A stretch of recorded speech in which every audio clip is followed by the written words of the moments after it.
이번 주 주제는 일본 언론이 보는 한미 정상회담입니다. 저희가 한 달 전쯤에 미일 정상회담을 다룬 적이 있는데요. 당시하고 이번 한미 정상회담은 좀 분위기가 굉장히 많이 다른 것 같습니다. 먼저 한미 회담 전에 6.25 잠정 연사에 대해서 명예 훈장 수여식이 거행됐습니다. 거기에 문재인 대통령도 참석하셨고요. 네, 최고위 훈장 수여식에 외국 전사이 참석하는 것은 문재인 대통령이 처음이라고 합니다. 그만큼 미국 쪽에서 이번에 문재인 대통령을 상당히 많이 대접을 잘 해줬다. 그렇습니다. 그렇게 할 수가 있죠. 예, 여기 사진 보면 이 두 정상이 무릎을 꿇고 예의를 차리는 그런 모습이 있는데 굉장히 인상적인 이 사진이었습니다. 네, 일본 언론에서도 이 기사가 많이 나갔고요. 한국에서도 많이 나갔지만 클럽 케이크를 전심에서 먹었다. 그런데 일본 어떤 언론에서는요, 클럽 케이크라는 게 뭐냐라는 이야기가 좀 있었거든요. 네네. 게살, 빵가루, 마요네즈, 계란 등을 사용하는 네. 메릴랜드의 명문 요리라고 명물 합니다. 요리요. 문 대통령이 해산물을 좋아하기 때문에 네, 거기에 맞춰서 미국 네. 쪽에서 준비를 했다. 그렇습니다. 이런 예. 이야기가 나왔죠. 예. 그 스가 총리 때 미일 정상회담하고 상당히 비교가 되는 부분인데요. 네. 일본 자, 쪽에서는 상당히 예. 아쉬워하고 있죠. 사진이 두 장이 지금 위아래로 떠 있는데요. 위의 사진은 지난달에 스가 총리가 백악관에서 바이든 대통령하고 점심 식사를 하는 모습입니다. 그리고 아래는 이번에 사진인데요. 이 사진을 놓고서 네티즌들이 많이 이제 비교 분석을 했더라고요. 그 중에서 가장 좀 설득력 있는 그런 분석을 제가 소개해드리겠습니다. 첫 번째는 스가 총리는 실내에서 칙칙한 분위기 속에서 했는데 아래 문 대통령은 바깥에서 이제 이렇게 딱 봐도 이렇게 좀 분위기가 상쾌하고 좀 눈이 확 시원해지는 그런 느낌 아닙니까? 그리고 두 번째는 스가 총리는 햄버거로 점심 식사를 했고 문 대통령은 메릴랜드주의 명물 요리로 식사를 했습니다. 그리고 세 번째는 스가 총리와 바이든 대통령은 이 탁자를 딱 보면 굉장히 거리가 길지 않습니까? 이게 거의 한 3m 정도 된다고 합니다. 거리가. 그런데 이 문 대통령과 바이든 대통령은 불과 1m에서 바로 근접한 거리에서 식사를 할 수 있었다고 하고요. 네 번째는 마스크가 있고 없고의 차이죠. 위에는 마스크를 막 철통같이 하고 있지 않습니까? 바이든 대통령은 까만 거 하나, 하얀 거 하나, 이중으로 이렇게 하고 있고요. 스가 총리도 당연히 하고 있고요. 그 아래는 마스크도 없이 이렇게 하고 있습니다. 저희들이 문재인 대통령을 일부러 이렇게 띄우려고 해서가 아니라요. 일본 언론도 그런 식으로 해석을 하고 있습니다. 도쿄 신문이라고요. 일본에서 가장 이제 진보적인 그런 색채의 신문인데요. 이 신문 기사를 보면 소제목에 점심 식사도 졌다. 이런 제목을 뽑아놨어요. 점심 식사뿐만이 아니라 다른 사항도 다 졌다는 얘기 아니겠습니까? 그러니까 이게 물론 문재인 대통령과 바이든 대통령이 특별히 더 사이가 좋아서라기보다는 백신 접종을 했기 때문에 이런 장면이 나올 수가 있었던 거긴 한데 그럼에도 불구하고 미일 정상회담과 그리고 한미 정상회담을 비교할 수 있는 가장 상징적인 장면이다라고 생각해서 자세히 이렇게 설명을 드렸습니다.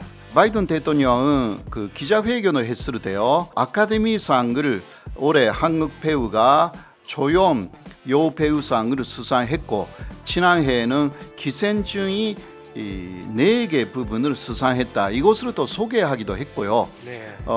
K-팝에 대해서도 상당히 좋은 이야기를 했다고 합니다. 미국 대통령이 우리 문화 수준을 인정한 거 아닙니까? 네, 그런 것입니다. 기분이 아주 좋았습니다. 그리고 또 미일 정상회담하고 비교가 되는데요. 특히 이 한미 공동 성명에서는 중국을 비난하는 문구는 들어가지 않았다. 네. 그러나 미일 정상회담에서는 네. 5번 이상 중국을 직접 그 비난하는 내용이 좀 있었고요. 그리고 대만 해협 문제는 거론되었지만 평화와 안전 유지의 중요성만 강조를 했고 여기서도 중국을 언급하지는 않았어요. 언급하지는 않았습니다. 예, 예. 차이나라는 이야기는 네. 남중국해를 말할 때만 나왔다고 합니다. 예, 예. 인권 문제에 있어서도 미얀마의 인권 상황을 우려하는 말이 좀 들어갔고요. 네. 북한의 인권 문제는 약간 들어갔습니다. 네, 그러나 홍콩이라든가 위구르, 그러니까 중국이 우려하는 그러한 인권 문제는 언급되지 않았습니다. 네. 네네. 그리고요, 뭐 뉴스위크 일본판은 상당히 재미있는 보도를 많이 했어요. 뉴스위크 일본판은 일본인이 쓰고 있거든요. 북한 비핵화라는 말을 쓰지 않았다. 한반도 비핵화였다. 예. 이런 면에서도 북한을 배려한 그러한 그 바이든 정권의 예. 생각이 보인다. 미일 공동 성명에서는 북한 비핵화라는 말이었는데요.